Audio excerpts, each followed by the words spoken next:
Hi, in this video we are going to look into layouts and how to create your own output format. Layouts are used in most of the exports, and every single one except the 2D export and the 2D clipboard allows you to place your drawing directly in specific output format. So how can you create them and edit those? When you open the export settings, in the setting page here, you will simply first need to open the layout file associated with your export. Each and every single of these export using layout file are using always specific layout for this export. All these layouts are saved in your user profile that you can access directly from your Cadwork Start in Setup, User Profile, and for each and every single export, you will have a specific folder where you can actually find your layout or layouts and the specific setting you would have saved for your export. So let's have a look at this layout. Simply click the 2D icon to open it. So here you have your finished layout. You can use the one that we provide, or you can use the one you have here at the bottom to create your own layouts. So here we can differentiate different type of elements. The first one is the export zone.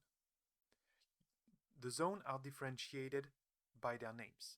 So here, all of the export will always use the frame output name 1000 pound frame output. What's important here is the 4-digit followed by the pound, or as called as macros. So this is how we can tell what is what. And here, if we check the drawing, which here actually join with the text, I'm just going to middle click on join here to be able to select that frame alone. And here we can see 1001 draw frame. So this is where my drawing will be placed. I can simply copy these two in the right area. And the first thing that I need to be able to find this new layout in my 3D when running the export is simply to have a name. In order to have a name, we will simply need to place a text right above that frame output. To do so, you can use the one that already exists, or simply add a new text. Here, to keep things the same, I will simply copy this one, 6W for vector from this corner to this one, and simply edit that new text. So here, let's see that we are going to use a Arch D printing frame. And now if I save and go back to my 3D file, I will need to reopen this to reload the available layouts. Among my output frame, now I will have my Arch D layout. So now we can simply add a printing frame. So add printing frames. Based on the type of printer you need or using, you will need to choose one option or the other. I'm just here going to use the laser frame and use a landscape Arch D. Place it by the left corner. So I'm just going to place it here randomly and then replace it accordingly. So 5 here. And now here I'm just going to resize my main frame. So it can be the same size of your printing frame or actually bigger, but everything that you need to be part of your frame needs to be at least inside that frame output. If it's sticking out, it won't be exported. So here I'm just going to resize my drawing area, and basically the bigger the drawing area, the bigger the scale will be for your drawing. Then what we want to do is actually add a title block. For the title block, you can use any type of line, surface, any type of design you would like to create exactly the style you need. All the title block will be automatically populated with specific information that you will always find on the left side of your screen.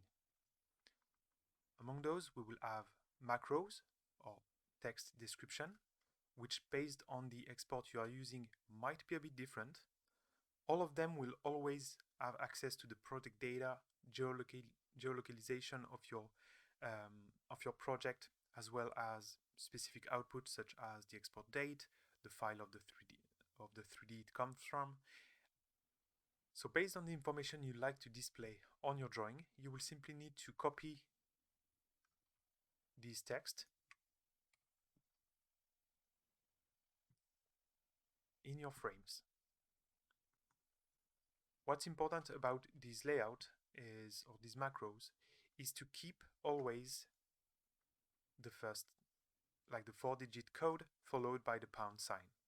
Everything that follows actually will be in that case removed. So it will only display in that case the architect that has been set in our project data. Same goes for the rest.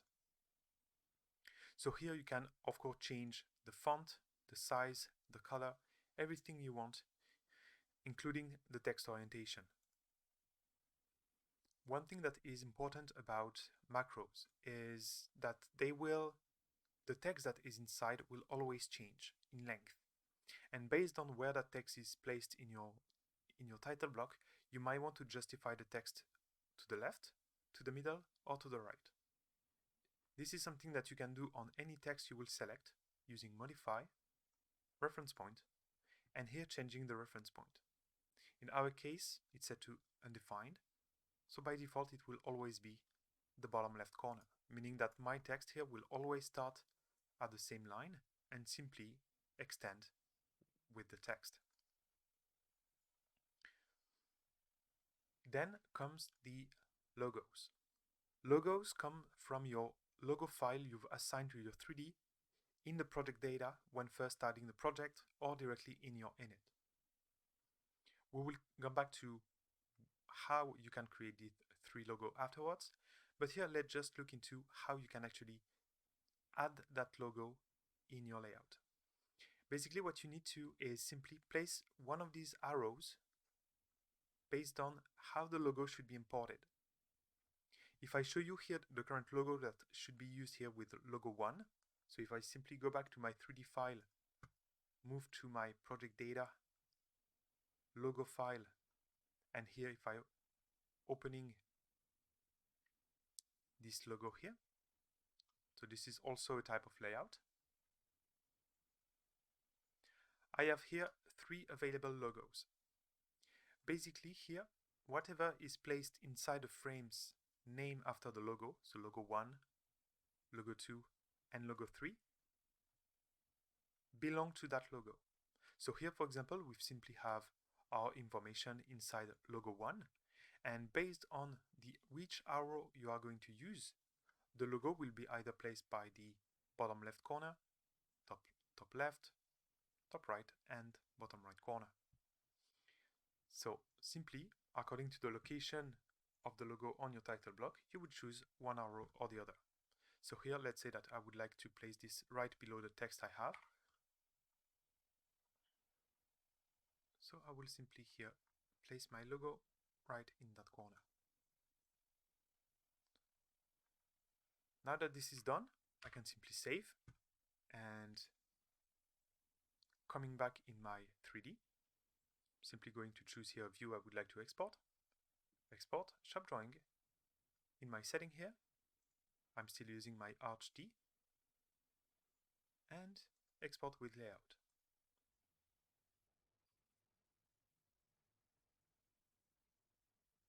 And we have here now our title blocks with the logos. Then, so this is really the basic ones.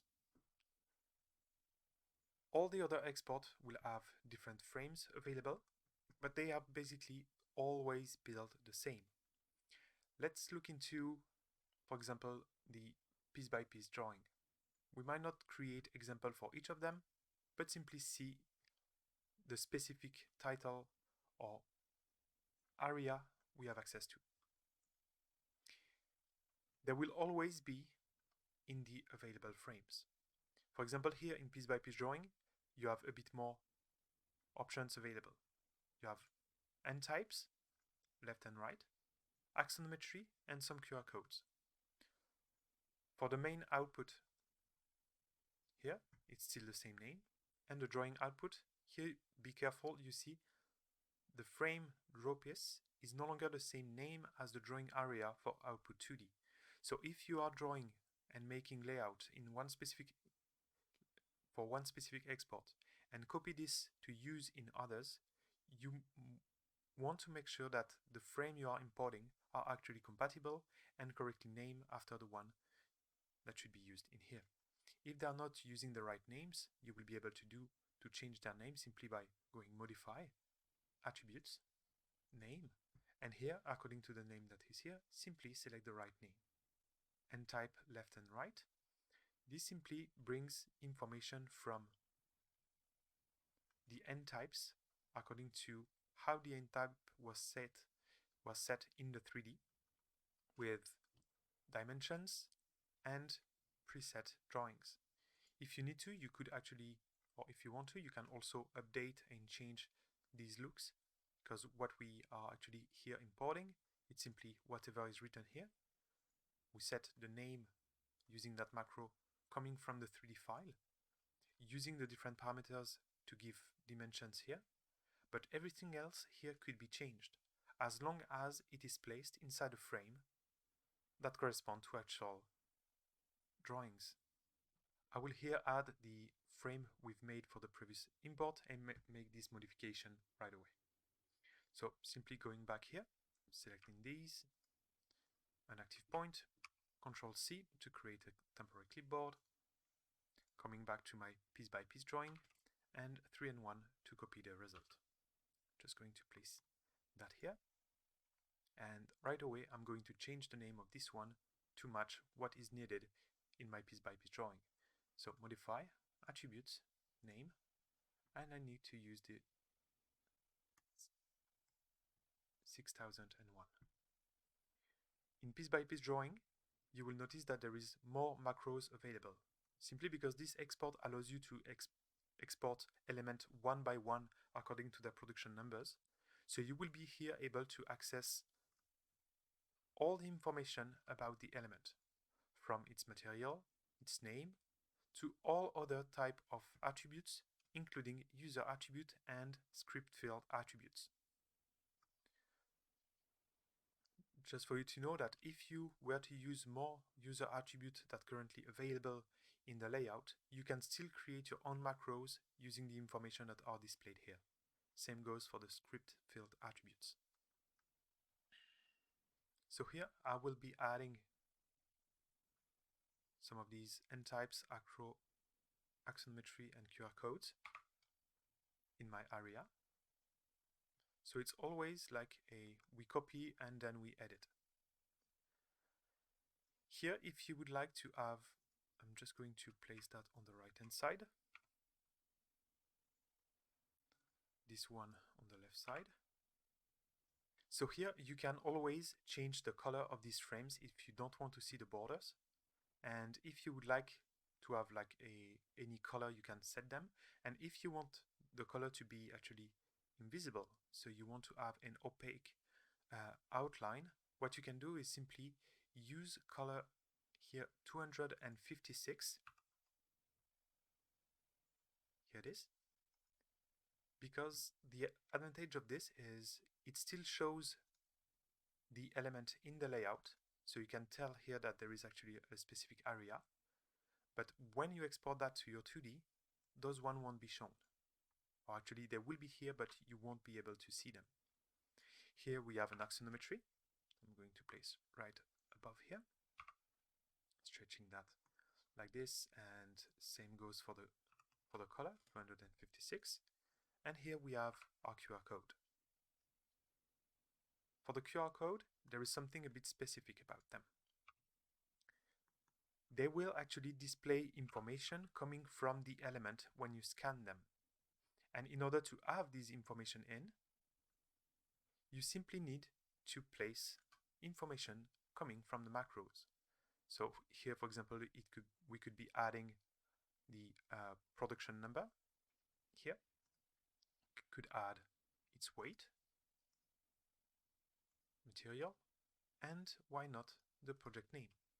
I'm just going to bring that in my area here. So this is also some kind of information that could be used, of course, in the title block, but we are going to skip this at the moment.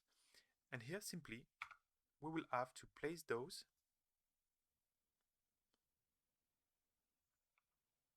right in here. Just going to align them, even though it's not going to change the result, but it's just for everything to be nice and clean. Going to remove this and remove those text. They are not needed. So now I can save. So now here, if I were to export a drawing with this arch-D in my piece-by-piece drawing from my 3D, just going here to select an element with actual tenants. So I will here select, for example, this brace. So export, shop drawing, piece by piece. Export. I will be using here my arch-D.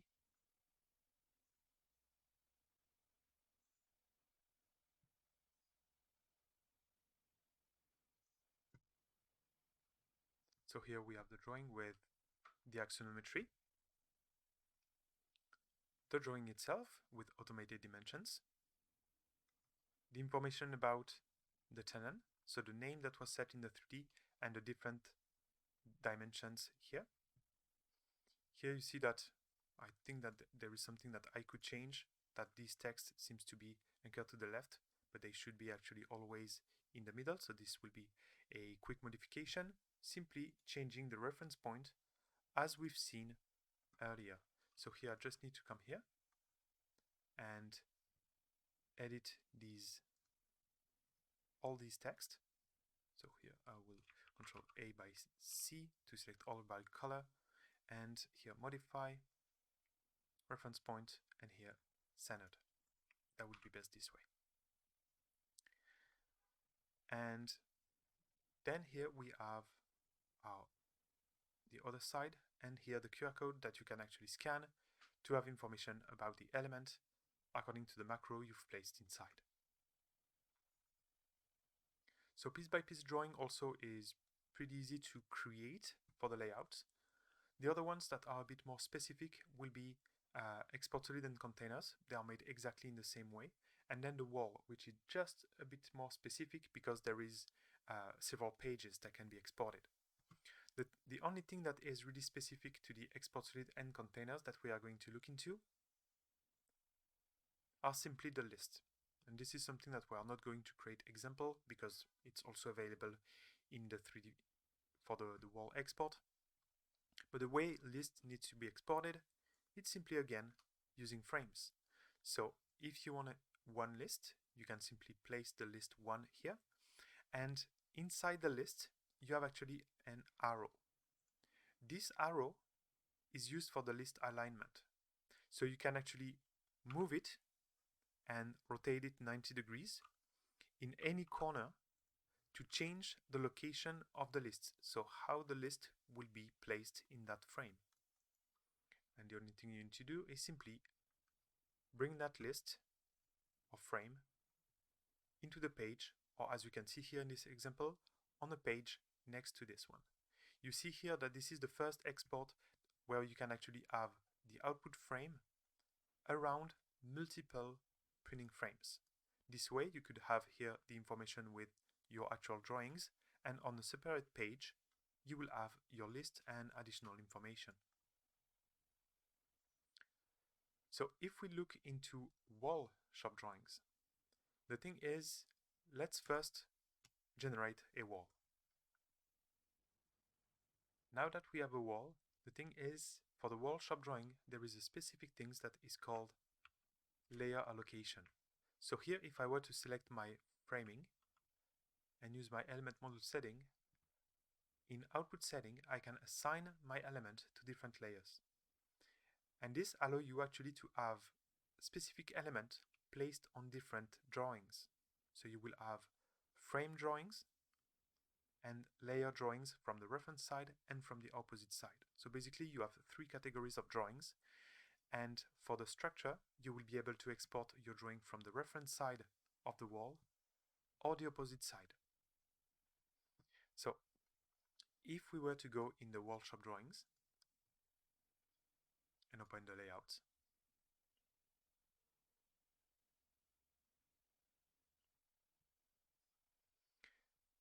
all these frames again will be available here. So you have here the structure from the reference side and back side. These two here, tilted structure, it's simply that they will have a 90 degrees rotation. And same goes for the layers. So let's look how a wall frame output is made. If we zoom on this one, we will here recognize the main frame named 1000, and then inside we will have several pages, but what's important here are the drawing area. So here we have the structure. Among the other frames we have the list we just talked about with the arrow. It means that the list will always be anchored to the top right corner, so based on its length it will expand in that direction. Then here we have the axonometry, and here a floor plan. Again, the title block and the information you have available are specific to wall shop drawing, because here, since we are exporting walls, the information that you can actually display are information from the wall rough volume. This is important to keep in mind. And then here, if we look to the other pages, the only difference is the name used for the drawing area. So here we have the one for the reference side and one for the opposite side. So just let's give a look on how this would be exported in this setup. In order to have a list, the only thing I'm going to do is simply first assign production numbers to my elements. And this is simply because for element to be displayed in list, they need to have production numbers, and they need to be also displayed in the drawing that is next to the list. For example, for an export solid, the element will be displayed in the list of the page you are currently setting. So here, if you were to use a ledger with list, the element will only be displayed in that list if they are seen in that front view, for example. So here, if we run the export, so here you see that we have the drawing, the axonometry, the top view, the list, title block, and same goes for the additional layers. But here you see we have actually two reference layers. We have the OSB, and then we have some strapping. How can you do to have them actually placed on individual drawing in order to maximize the scale of this drawing? This is something that you can do using a specific frame available in the wall shop drawing that is available right here. So layer reference side individual and layer opposite side individual. These two are not replacing the one you would have already placed. The way they need to be used is that they need to be placed around the page or the zone of your drawing that you would like to duplicate based on the amount of layer you have. So if I were, for example, to copy this one here, so I would like here to duplicate this page. So now here I will have a duplication.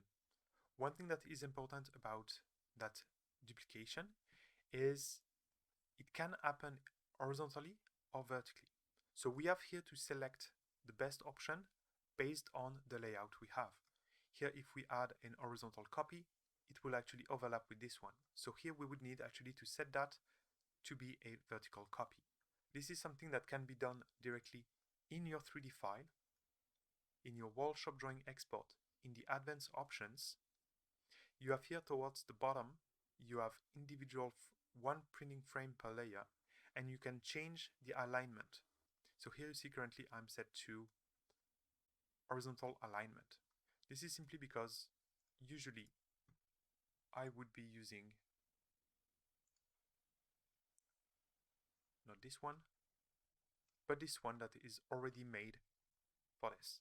So here we have the reference side, opposite side, and it's going to duplicate this to the side based on the amount of layer we have. So if we were now to use this one, it's exactly the same as the other one except the display different, and we've just added these two frames. And here you see that automatically these pages has been duplicated. So we have everything that was inside here that got duplicated. And here we have one drawing with every time you see that the list automatically lists only what is actually available here. And here there is no production number of this element, so list is actually empty. So this is normal. This is it for how to create layouts. Again, I've not created highly detailed title blocks, but there is basically no limitation as long as you can create them using specific 2D elements such as line, circle, surface. You will be able to create the title block that you are really looking for. Thank you. Bye.